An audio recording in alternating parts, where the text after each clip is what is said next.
Okay, here we go with the halachos of gambling. This sugya was actually a little bit more complicated than I expected, and it's going to be a lot of fun. So let's go for it. Before I start, a little disclaimer, something everybody should know. Gambling and gambling addiction specifically is something that is horrible, horrible, horrible. It destroys people. It destroys marriages. It destroys families. It's something I know personal acquaintances of mine who have lost hundreds of thousands of dollars, maybe even over $1 million. And it's something it's mamish gefährlich. It's horrible for a family. And it doesn't make a difference whether we come at us or mutter, whatever it is. Somebody has to be very, very careful to stay away from such a situation. And if somebody in any way, shape, or form sees that they have addictiveness to their personality, certainly stay far, far away. Okay, here's the halacha. Here's the question. We're going to have a lot of questions, especially we're coming up to Hanukkah. Tonight's Hanukkah, and we're lighting the menorah in 2 hours or so. So, is it mutter to play Fitlock? What about Dreidel? What about marbles? Fantasy football? Poker? Sports betting? Day trading? What exactly is mutter? So, crypto trading, Chinese auctions, poker tournament, bingo, friendly betting. What is allowed and what is not allowed? So, let's start off. We have a Mishnah in Masechta Sanhedrin, Chav Daled Amud Beis, that says that listing the psulim, seemingly the psulim d'Rabbanim for Edus and for Dayanis. And one of the things listed is Mesachik B'Kubya and Mafricha Yoinim. That Mesachik B'Kubya and Mafricha Yoinim will make you puzzle for Edus and Midrabanim. The Gemara asks, Micah Ovid, what did you do? Why should you be puzzle for Edus just because you are Mesachik B'Kubya? We'll discuss that because it's a little bit easier than Mafricha Yoinim. Mafricha Yoinim is a machlekes, as what exactly means. One of the shitas is kind of gambling, which one of the birds are faster, whereas the other shita is that it's about stealing for birds from other people. So therefore, we're just going to keep it at Mesachik B'Kubya, which the Kuli Alma is a gambling type of idea. You bet on dice, as most people explain, even though they were pebbles or sticks or whatever forms of dice they had. So by being Mesachik B'Kubya, that will passel you for Edus. Now the question is, what is wrong with it? The Gemara starts off, Micah Ovid, what did you do that's going to passel you for Edus just because you were Mesachik B'Kubya? So there are two answers in the Gemara. The first is from Rami Bar Chama. Rami Bar Chama says what you did is you did gezel. How did you gezel? There's a concept called a smachta. A smachta is when I agree to a deal, but I don't really agree. You know, if I don't, pay back my debt in 2 weeks, I'll give you an extra $1 million. Comes 2 weeks, he didn't fulfill his debt. He didn't do what he was supposed to. He doesn't really owe $1 million. Because when the guy said that, he didn't really plan on giving $1 million. And if the other party forces him to pay that $1 million, that would be gezel, avak gezel d'Rabbanan. Well, actually, we'll see in a second. I don't want to jump to that conclusion quite yet, even though that's how we're going to paskin, but I'm going to wait actually a second on that conclusion. But that's what a smachta is. So Rabbi Bar Chama says this is a smachta. When the person entered the bet, he was expecting to win. And therefore, when he lost, he didn't really agree to enter the bet to lose. And therefore, by betting in such a fashion, the one who's taking the money is doing gezela. And that would passel them for Edus. So seemingly to lose the bet shouldn't be really a problem, but it might be a problem of lifnei iver, helping somebody and setting up somebody to do averis, because you're letting him steal from you, which is kind of ironic. By letting somebody steal from you, that's going to actually be a aver on your own point from lifnei iver, but l'chayr will be. And I imagine most people that are betting because they sometimes win, sometimes lose, and therefore you're going to have a problem with manavshach. So that is the shita of Rami Bar Chama. Now, the question is, if it is gezel, why do we need a separate category of psul edus, and especially this category is d'Rabbanan, when we have a psul d'Oraisa called the gazlan? So why is this a separate category of gezela? So Tosfos learns that it is gezel midraisa. However, I'm only going to be puzzled for Edis when I do a gezel b'kavana. I do something that while I'm doing this, my kavana, my plan is, I want to snatch somebody else's money and steal. That will possibly for Edis, midaraisa. But over here, you ask anybody that's betting, gezel, what does gezel have to do with anything? I'm having an honest bet. And since in the mind of any bettor or any gambler, they're not doing any form of gezela, it's not a gezela b'kavana, that won't make you a gazlan pasal midaraisa from Edis. It's actually this psul derabanan based on gezel, according to Rabbi Bar Chama. And certainly, according to the Mordechai, who says b'shem Reb Nisanel, that the gezel is only gezel midarabanan. And if the gezel is midarabanan, then certainly the psul can only be a maximum psul midarabanan. Rashi seemingly holds like the Mordechai because Rashi says it's ke'ein gezela. So we could discuss what exactly Rashi means, but the pashtus is Rashi means it's only gezela derabanan. But either way, according to Rabbi Chama, it's a shtik gezela, and therefore you are pasal for Edis.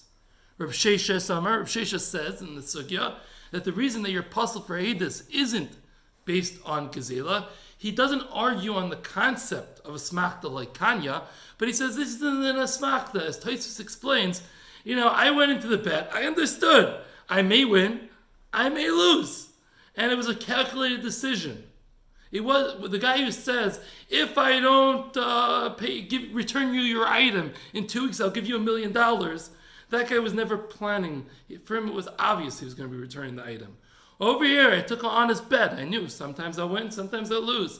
Sometimes I'll get a snake eyes, sometimes I'll just get a 4. And everybody knows that. So what's the problem? Zakt Reb Sheshes, a problem which is a little bit interesting or maybe difficult to understand. Einoi b'yeshiva shalaylam. You are not a dweller of the world. What does that mean, not a dweller of the world? What does not a dweller of the world mean? So the Mefarshim explain, you're not somebody who goes and occupies himself with just gambling. He is not a trustworthy person. Why is he not a trustworthy person? And as I think we'll highlight this in a second. When the Gemara asks, "My benayu," what's the difference between Rabbi Chama and Rav Sheshes? What is not just the difference in what's it based on, this psul, but what's the halachal nafkamina? And the Gemara answers, somebody that does not have that has a job besides this gambling. If it was somebody that his full day is spent gambling, they both agree. Either you're a gazlan or you're a lowlife. Any b'yeshiva shalaylam. But somebody who has a good, normal parnasa, a way of getting a job, we'll see exactly what qualifies and what doesn't. But somebody that has a job and just does some recreational gambling activity, according to Rabbi Bechami, you're pasal because you're a gazlan. According to Rav Sheshes, no, you're an upstanding citizen. You want to just have a little fun on the side. You're still kosher for Edis. So it's some form of a psul based on not being an upstanding citizen. According to the Meiri, the pshat is you hang out with lowlifes because the people that hang out in places of betting are generally lowlifes, and you're going to have a bad hashpah. And the Maisa, we could see this. If anybody's gone to casinos, this is what they seem to say. This seems to be the situation by casinos. They're not the most high-class individuals hanging out there. The other pshat is you don't have sensitivity to money. People who have a real normal parnasa, they understand I work hard, I make $1. Hopefully they have the right petachin understanding of that. That's not koikiv miyadi. But they understand the concept of working hard and earning a living. A gambler, money comes, money goes. So when it comes to being a dayan, let's say, or being an aide, so he loses $10,000. He makes $10,000. It doesn't mean a big thing to you. It's not a big deal. Because for you, what's it? Yeah, lose today, make tomorrow. You don't have the sensitivity that normal people have to earning and losing money, and therefore you're not fit to be an aide or a dayan. That's some of I just put 2 or 3 different rishonim together, but that's more or less the gist of what they say. Okay. So l'maisa, what do we paskin? So before we get to the psak, how does the Gemara conclude? So the Gemara seemingly concludes like Rav Sheshis. It's not 100% clear, but it's certainly the pashtus of the Gemara. The Gemara is going like Rav Sheshis, and it's about the fact that you're Einay B'Yeshiva Shel Olam. We open up the Rambam, actually. Let's open the Rambam first. And surprisingly, the Rambam actually paskins that the psul of Mesachik B'Kubya is that you are a Gazlan, Midarabanan. You're a Gazlan Midarabanan, and that's why you are pasul. And somebody that is Mesachik B'Kubya with Jews is going to be pasul Midarabanan, and the Jews of the Maggid Mishnah. Now, whereas Tosfos learns how you would expect that the sugya is like Rav Sheshis, so we flow with Rav Sheshis. And therefore, the idea is Einay B'Yeshiva Shel Olam. That's why you're pasul. And Tosfos adds in, one of the Balei Tosfos adds in, that this is only the psak that you aren't pasul when the money was muchanam b'fanav, when the money was placed in front of you, when you put the money out. Because then you have a gemar das that if you put the money out before the bet happened or the gambling happened, you had gemir das that you were giving the money. If the money was still in your pocket, maybe that's not what Rav Sheshis was talking about, that you have the gemir das and it's not a smachta. So one of the Balei Tosfos, it's not clear whether this is the absolute conclusive pshat in Tosfos, but one of the Balei Tosfos is saying that this, I guess we'll call it a heter, so to speak, that you're not pasul for edus when you are Mesachik B'Kubya, is only when you put the money out beforehand. We open up the Shulchan Aruch. The Shulchan Aruch in Shin Ayin, Choshen Mishpat, Shin Ayin, Sif Kotin Beis. The Mechaber paskins like the Rambam, which is not unusual, and the Mechaber says that it's Gezel Derabanan, and your pasul, if you go and play Mesachik B'Kubya, you're pasul. And he quotes a Yesh Oimrim that with a guy, it doesn't pasul you if you have another job. Meaning, it sounds like that if you don't have a job, you'll be pasul whether you play with a Jew or a guy. If you have a job, then you're pasul with a guy, the Yesh Oimrim, and you're pasul with the guy, but and with the Jew, you're pasul no matter what. So the Mechaber is coming out pretty strict that you cannot gamble. You gamble, you're pasul for edus. Zak the Shulchan Aruch, the Ramah, the Ramah paskins that if somebody has another job and they're Mesachik B'Kubya, they are kosher for edus. It is not gezel. The Shulchan Aruch, the Ramah paskins, it is not gezel for somebody that has another job. If you do not have another job, which we'll have to clarify shortly what that means, but if you have another job, then you are allowed to be Mesachik B'Kubya. And the Ramah over there sends you, but Ayin L'Kamon, the Ramah that discusses Asmachta. If you go in your Ayin L'Kamon, the Gemara that discusses Asmachta, so it's actually a very complicated Ramah over there, and there's a bunch of different shitas, but it seems to come out, what I assume the Ramah was sending you to, was the fact that the Ramah said in this other Ramah in Reish Zayin Sif Katan Yud Gimel that we only paskin that there's no asmachta issues here, that asmachta kanya. We only paskin that this is okay if the money was put there on the table beforehand, like was quoted in that Tosfos. And it's only there. He quotes a Yesh Oimrim, which L'Chayri is not paskin like. That it actually has to be the daf, the table that it's put on, has to be kanu l'shneim, has to be dual owned by both parties. And once again, we'll have to discuss in a minute what this means. It's a lot of technicalities, and if anybody wants to gamble, you have to be able to learn a lamdish sugya a little bit beforehand. So let's go. So l'maisa, what's l'maisa? So for the Sfardim, if you want to gamble with Jews, most of the time you're going to have a problem. Because that's how the Shulchan Aruch seems to paskin. I mean, pretty mefarshly, actually. For Ashkenazim, it's going to work out that if you have a job and the money is on the table, you're going to be allowed to gamble with Jews. And even without the criteria of the money being on the table, and without the criteria of having a job, you will just be allowed to gamble with Goyim. What does it mean to have a job? Who cares whether you have a job? So we already discussed that the Meiri means the person, this is their primary parnasa. They hang out with the lowlifes all day, and therefore they're no longer going to be trustworthy people. Whereas we quoted the other shitas of having the understanding and the sensitivity to what it means for money to come and money to go. So what are we going to say about, let's have some fun, Avreichim. Avrich, he doesn't have a job. He learns in Koil, is he allowed to gamble? So if he's a Sephardi Avrich, game over, you're done. Not happening. What if he's the Ashkenazi Avrich? So I would say that, especially often not the most wealthy people in the world, so sensitivity to money they usually have. They usually understand that, money coming, money going. You might find some exceptions here and there, but usually they're people that are going to have that sensitivity. And usually they're not lowlifes who are going to be, hanging out in the wrong places. So the svara is going to sound more like they should be okay. But still we have to make it work in the Ramah.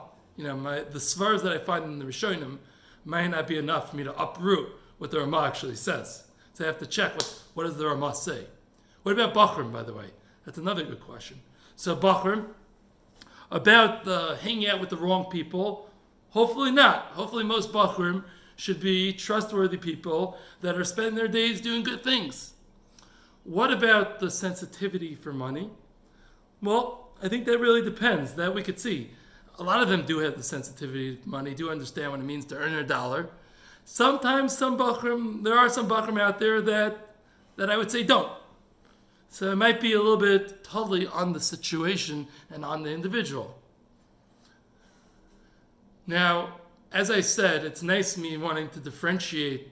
Avreichim should be allowed to, but the Shulchan Aruch says if you don't have a job, you wouldn't be allowed to do the gambling. So I wanted to make a diak in the Shulchan Aruch. I'm going to quote the lashon of the Shulchan Aruch. He says pretty much you're allowed to, and he concludes, Kfar Pashat HaMinog, Kesvara Achroina, that you be allowed to, L'sachik B'kubya, Ve'ein Apostle Elo, Mi She'ein Loi Umnes Elohu.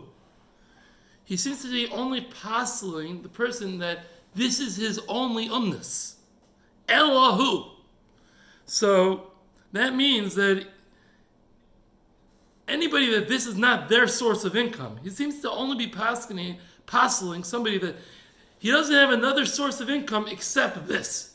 Meaning, don't tell him, let's say that Avrich is a great Fitlock player, I don't know. And every Hanukkah, he makes $1,000 playing Fitlock. You tell me that is his umnus.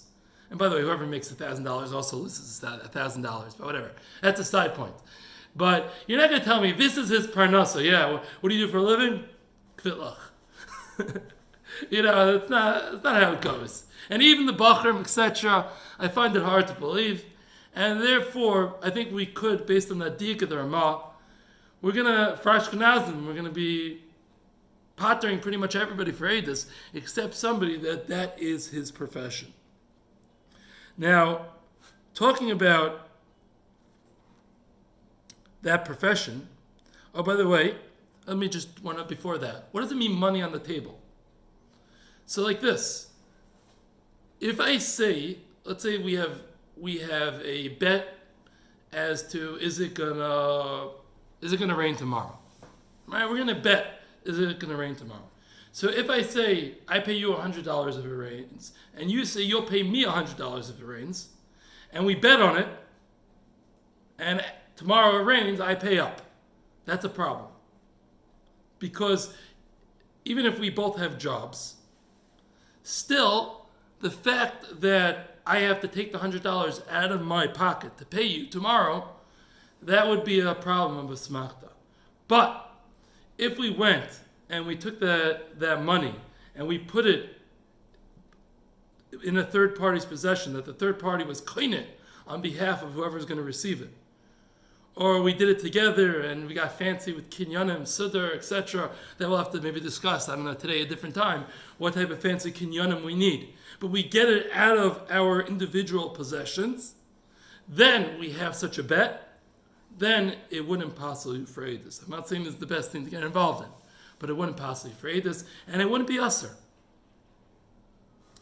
Anything that you would have to pay by credit card, and they will charge your credit card that amount, that wager that you are putting beforehand, that would seemingly be a kanu l'shteihem situation, because the money has already left your possession before the wager has happened. Now, what about this, by the way, Mesachet Bekubya, seems to be, it was a pretty random thing. It was, we spin dice, and we'll see what happens. What if there was some skill involved? So, depending on the amount of skill, it might not be as clear that even Rav Sheshis would allow this. The whole svara of Rav Sheshis was, this is not a smachta. Why is this not a smachta?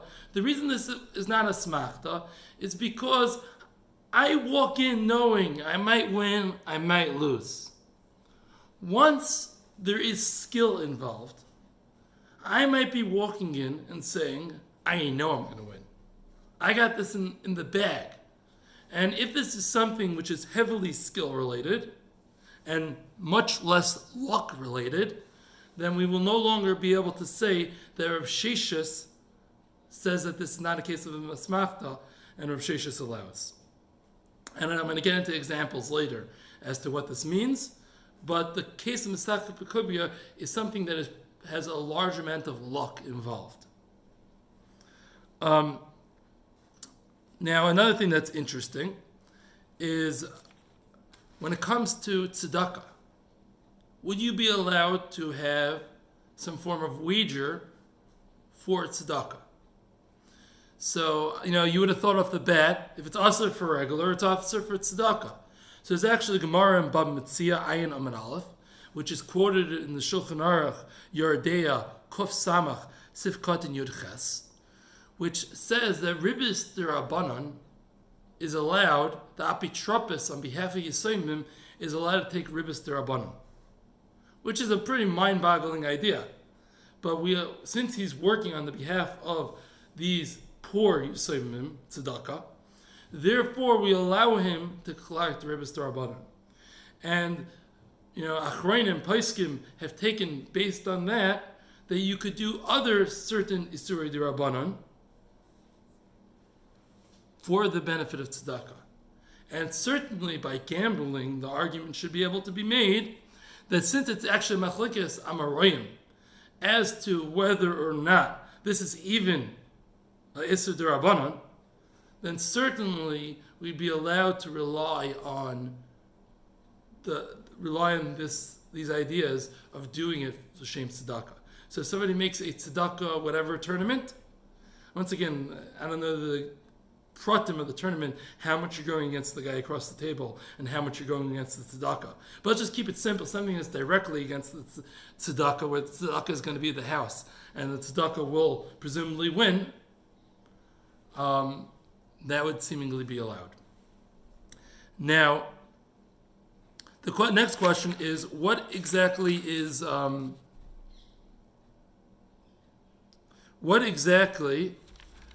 it mean that you gambling? What is gambling?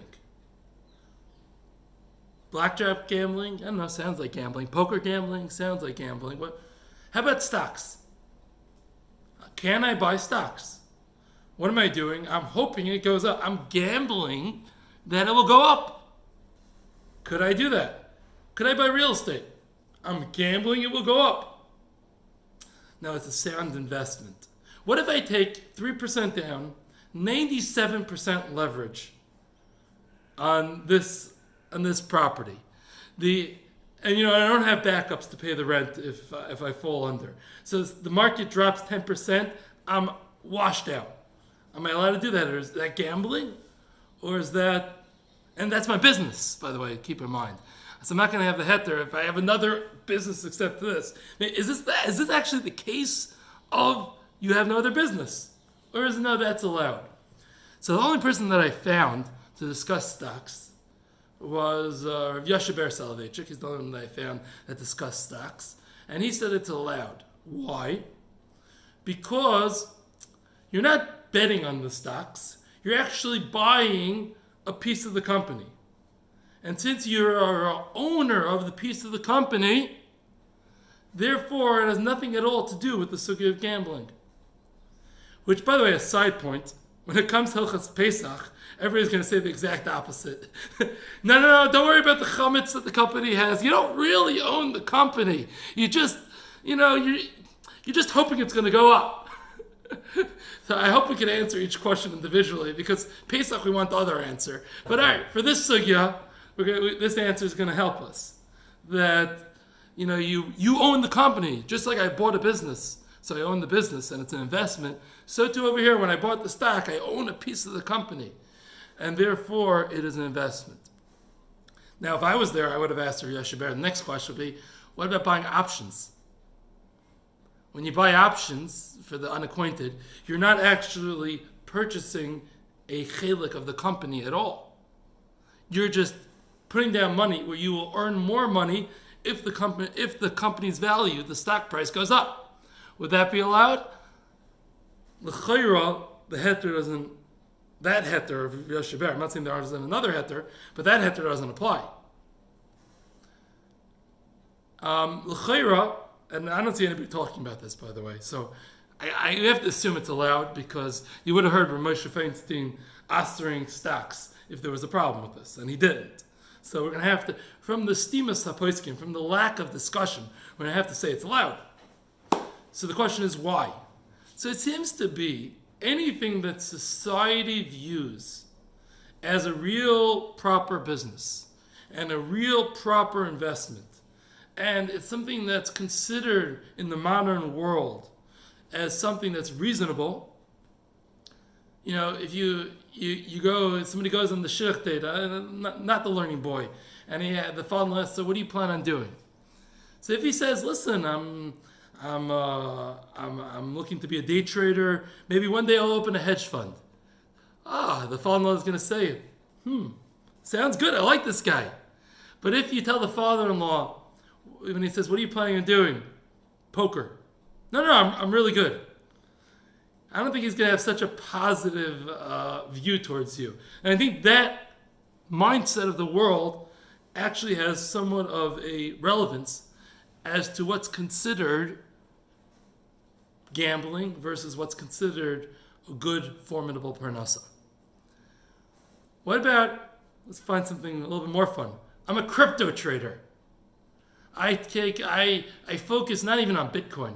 I use all these little cryptocurrencies that most people have never heard of, and I trade these cryptocurrencies. I like buying them, holding them, selling them. Is that gambling?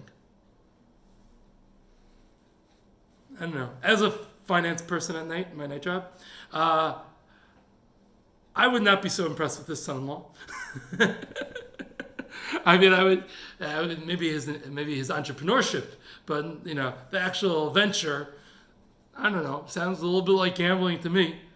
The Maisa, I don't have the answer. You speak to some of the crypto guys and they're going to tell you, no, this is the future. I disagree, but it doesn't mean that I'm right. Maybe they're right. So I think it's hard to passel them. I don't think it would be my number one choice, though, as Eidei Kedushin. I really don't think it would be my number one choice as Eidei Kedushin, but I still think it's hard to passel them based on this. Okay, what about, can I play Dreidel for money? Right? Real Dreidel rules are Dreidel for money. Somebody's going to walk out of that Dreidel game with less money than he started. Somebody else is going to walk out with more money. Is it mutter? So the Netta Gavriel says that it's asr, even with kroivim, even with relatives, unless you return the money. The Netta Gavriel says it's asr to play Dreidel unless you return the money. Now this seemingly clearly is not Minhag Yisrael.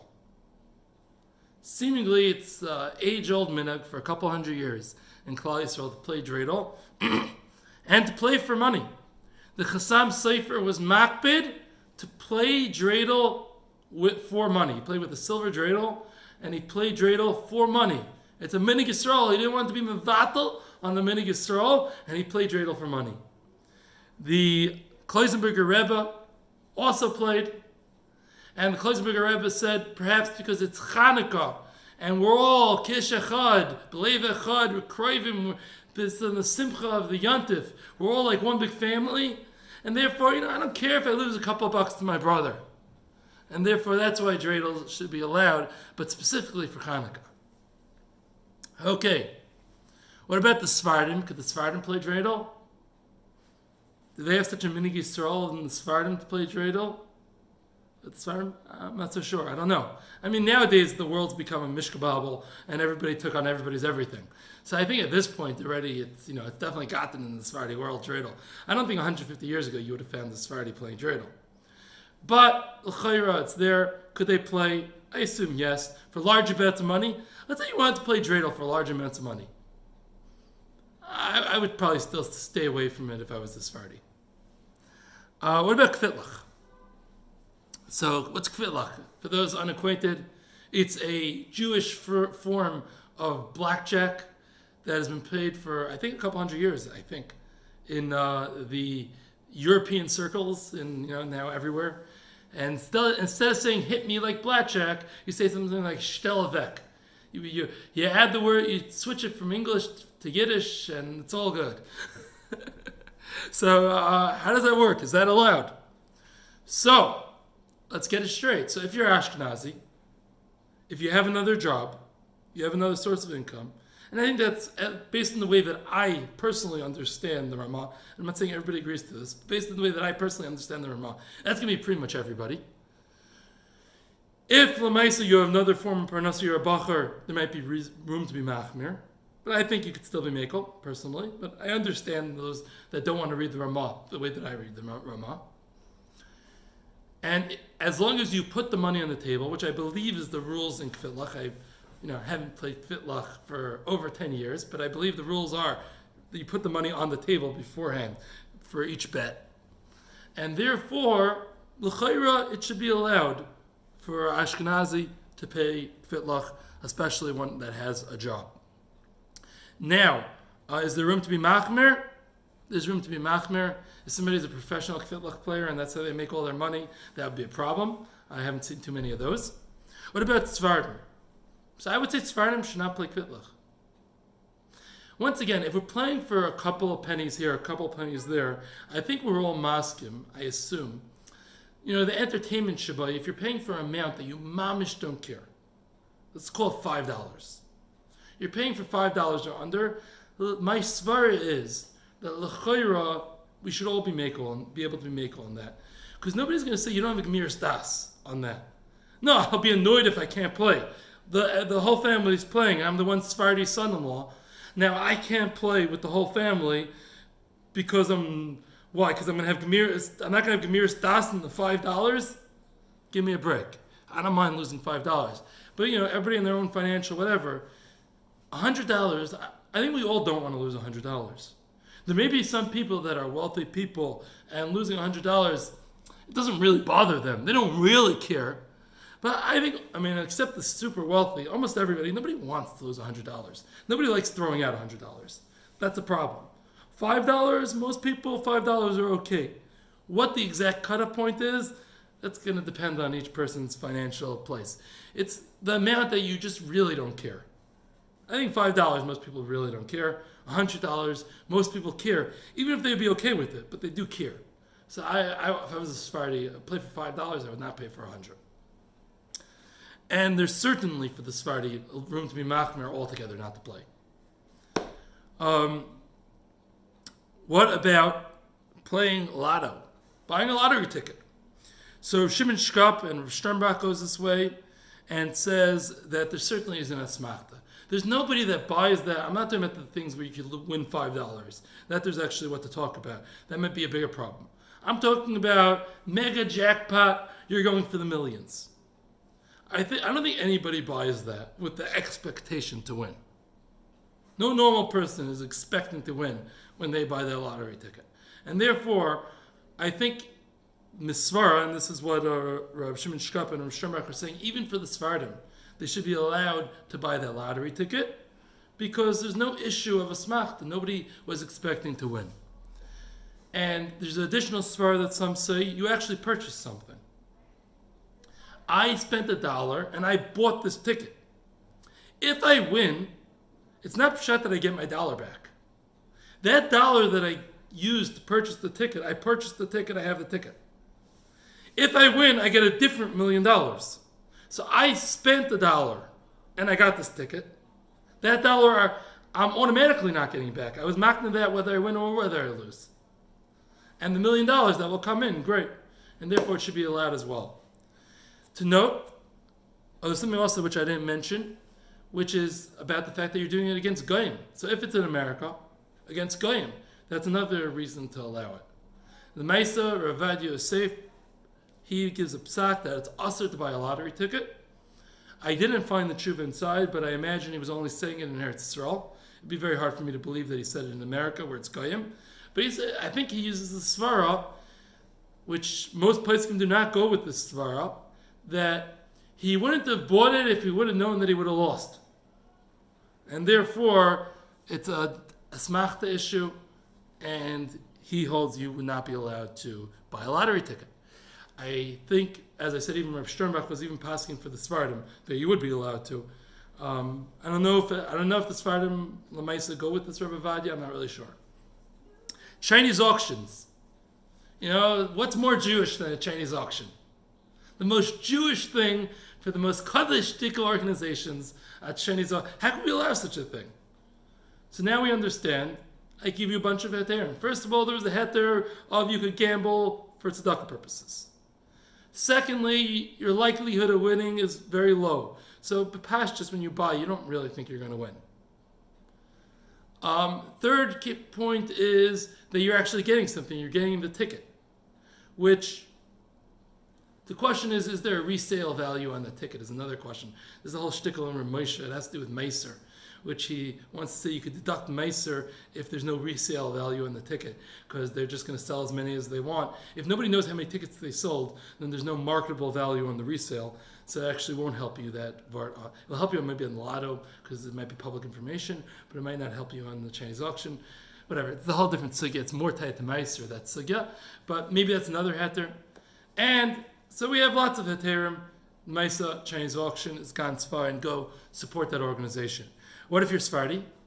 L'chayra, you could still do it. L'chayra, you still have the heter of tzedakah. And l'chayra, you don't have the gemir stas that you're expecting to win. What about that one guy that he waits up for the time of the raffle because he really thinks he's winning that car? For him, it's not as push. I think we could still be mako with him.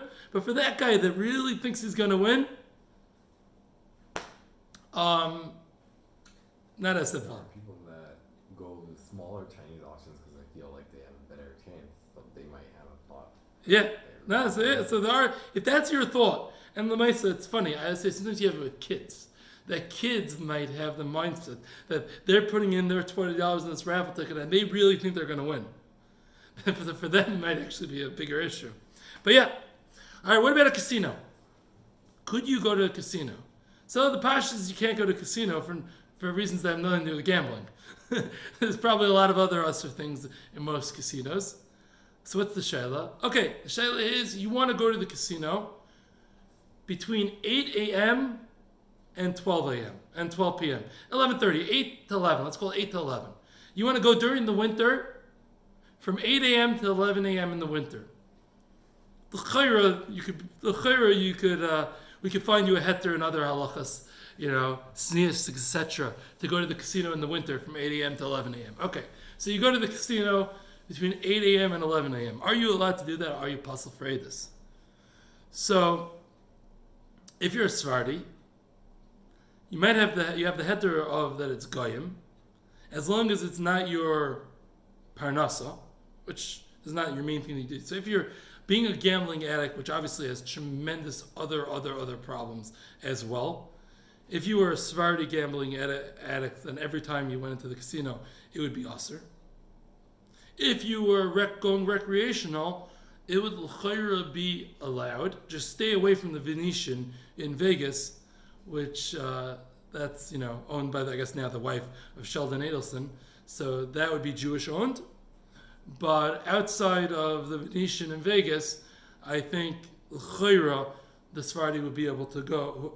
The Sephardi who has another job, whatever, if this is not his main thing, l'chayra he'd be allowed to go to because it is Goyish owned. What about the Ashkenazi?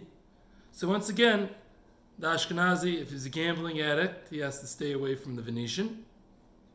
The gambling addict, he has to stay away from everywhere. The halacha would be, it wouldn't be usher, this one act of gambling in the Goyish casino from a limud standpoint, but obviously for him it's usher to do any gambling and he has to force himself to get out of it. But from the pure limud standpoint, it wouldn't be a isser, the pure gambling shabai in the Goyish casino, but he obviously should stay far away. Okay, now what about the friendly bet? Friendly bet. I bet you $100. Let's put $100 on this bowling game. We're good friends. We're going bowling. We want to spice it up. We want to, bring out the trash talking a little bit. We're having a good time, right? So that's $100. Whoever bowls higher gets $100 this game. What do you say? Allowed or not allowed? So actually, some people will be surprised based on the way we've been going. But I think this is usher. Because when I'm betting $100, it's very likely I'm betting $100 because I'm going to win this. And it's biyadei to win. It's my skill. I'm putting down $100 because I think I'm going to win you in this game of bowling. And therefore, I think even Reb Sheshis, it depends a little bit on each person's mindset. It's hard to give an absolute klal. And since it's hard to give an absolute klal, where I would just answer it completely just because it's hard to get into each individual's head. So to say I'm putting $100 on this bowling game should be a problem because I'm doing it because I'm going to win. I'm a better bowler. I'm going to win. So I would say that should be a problem. Unless the money, I think it's a problem either way. I'm not even going to give a heter if the money's added. It won't work. Rav Sheshes would answer either way. And if it's just a small amount, like you said before. So if it's $5, so yeah, I don't have a problem with $5 bets altogether. Because you may be a hashkafic problem of this isn't what we should be doing. That might be true. I don't discount that. Discuss that with your local mashgiach.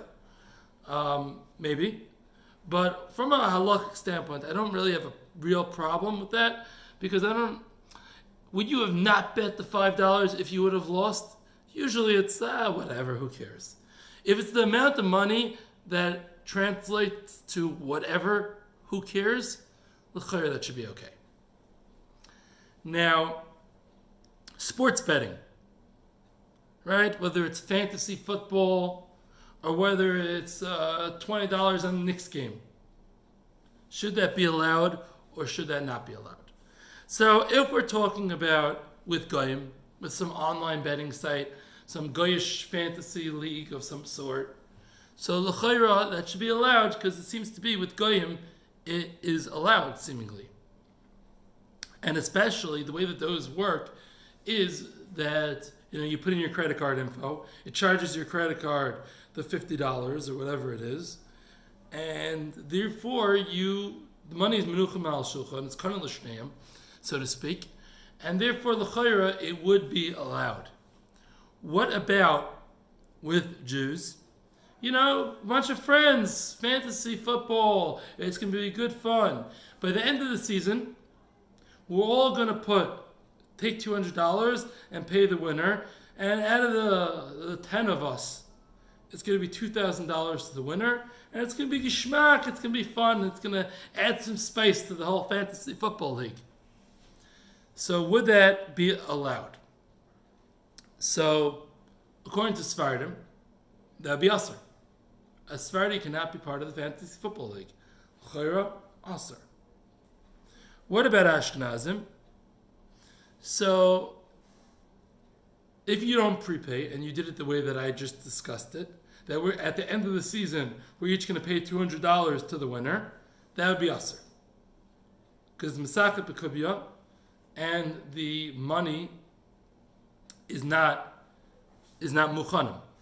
What if we prepaid at the beginning of the season, we all put $200 in a hat, maybe we even did some Kinyan Matziv to transfer it over, that would be better, and it's out of our Rishus, could I do it then? So once again, do you have a job? Most people, yes. I would say for a bacher that doesn't have a job, I would say that's from that part it's allowed, but there is an inyan to be machmer for a bacher because it's not conclusive. But l'maisa would be allowed. And what about so most people it's not their primary job, and l'chayra, as long as you put that money out there in front, it should be allowed. Once again, there'd be an inyan for the bacher, as I said, not to do this, but l'maisa, I think al pi halacha, it is allowed. What about poker? So, can I play poker Thursday night, poker night with the boys? Now, obviously, it'd be better if it was Thursday night, chabur night with the boys. That would obviously be a more erlich use of time with your friends. But I'm not here to be anybody's mashgiach right now.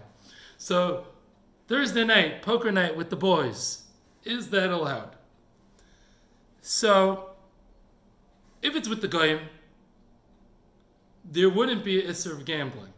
You might have other isurim that we have to talk about. You'll probably have other isurim that isn't the focus of this sugya of today. But let's talk about with the boys. So here's the problem. So if you're a Sephardi, yes. And usually the oilam plays for more than $4. From what my experience, speaking to some of the boys that play poker Thursday night. Now, not everybody pays for $5,000, but they usually throw in $100, $200, whatever it is. That's usually what I hear. At least $50. So I don't want to lose $50. I'm not saying that, and even if I would pay $50 for entertainment, it's still not pashut to me that that's a heter, because I don't want to lose $50. I'm not happy losing $50. $5, who cares? $50, I could afford it, but that doesn't mean that I want to lose it. Now, is there a way of doing it? So if we all have jobs, once again, we get rid of that problem. And Bachram, same as I discussed before. If you put the money on the table beforehand, that should be okay.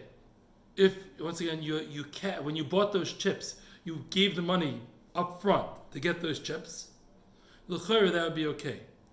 If you start with the chips and we'll make a cheshbon afterwards, it's too complicated to take money before. We'll make the cheshbon afterwards. We'll play and then we'll see who owes who. That would be usher. So you have to actually put out the money beforehand when you get those chips, and then you play, and then l'chayra, it would be allowed. Actually, I saw when I was, looking for some stuff online, a little research on this. I saw that there was a Orthodox Jew who won when it was in the semifinals or something like that of the World Championship of Poker, and he earned like $140,000, and he gave it all to tzedakah. I know half of you are thinking, what a kiddush Hashem, and the other half of you are thinking, what a chil Hashem. I'm not getting involved. Chil Hashem, kiddush Hashem. L'chayr, it's a kiddush Hashem. I hear the tzad to argue. But l'maisa, that guy, I don't know if he has another job besides that, I'm not sure. But if that would be his job, maybe he's a guy that this is his job. He's a professional poker player. That would be a problem. Now, could you play with him? Let's say he was, you probably don't want to play with him. But could you play with him? The chayyur might be listening easier to play with him. Could you play with a Sephardi? Could you ante up based on the the cards that you have in your hand, could you ante up, causing the Sephardi to ante up, and therefore you're causing the Sephardi to bet. The Sephardi doesn't care about this halacha. I don't know. I don't know. I didn't see any tshuvas on this, but it doesn't. It sounds to me like it could be a problem because it could be lifnei iver if you're causing the Sephardi to bet. Sounds to me like it could be lifnei iver. Now, I don't want to discriminate against Sephardim in poker, and I feel bad, but actually I feel good. It's better for you. I should discriminate against the Ashkenazim also. Don't spend your night playing Thursday night in the poker. Come to the Thursday night shiur instead. That might be better for your neshama. But l'chayra it should be a problem for the Sephardi. L'chayra it should be l'kula for the Ashkenazi. However, I want to point out why it's not pashut. There's really a difference between, on one hand, the Mesachik B'Kubya, which we're going to say is mutter for the Ashkenazim, whereas on the other side, I said the bowling is aser. Really, something like poker, and a lot of other games fit into this as well. It's really a combination of skill and luck. There's definitely a reality that more skilled poker players are going to win more often. But there's definitely a reality sometimes the less skilled poker player is going to be more lucky, and he's going to do better that day. So the question is, what type of gemiras das the individual has when he's entering that poker game? Or I might even say when he enters that hand. I think a lot of people will enter that hand thinking, I'm for sure going to win this hand. Listen, I have a flush. I'm going to win this hand. So I think there's a lot of people that might go in with that mentality, and therefore there is room to say this isn't just pure luck, Mesachik B'Kubya. However, the counter argument is every individual, even though he has a flush in his hand, he knows that there's an element of luck on the table, and he knows there's a good chance. It doesn't, percentages, I don't know, but there's definitely a command isa chance that his opponent has a better hand. And I think everybody recognizes that. So it's a little unclear. It's somewhere in between over here.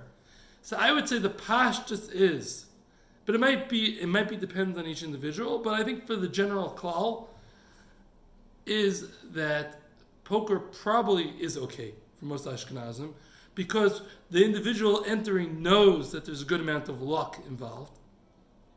But I think there's definitely room to be machmir in poker because one could make the argument that it's a skill-based game and it's not just up for the luck. And l'chayr of Sheshus only said his din by a luck-based game, not by a skill-based game. So therefore, at the end, I would say poker l'chayr is okay for the Ashkenazim, but there is room to be machmir. So just to sum up, once again, as I started with, definitely don't get too involved with poker. Definitely if you have with gambling. Definitely if you have an addictive personality, you have to stay far, far, far away. But l'maisa tachlis, at the end of the day, with goyim, it's going to usually be allowed. With Jews, for Ashkenazim, it's usually going to be allowed as long as you have some other job, whatever that means. And for Sephardim, it's going to be a problem, even if you have another job, to gamble with Jews. What's considered gambling? So the pashtus is whatever the society considers to be a normal way of earning a living is not gambling, and whatever society considers to just be, up to the luck, wild betting is not going to be. It's actually, we concluded that the honest, friendly bet will actually be often worse than the official standardized gambling. And it's always better when the money is put forward beforehand. And thank you for listening.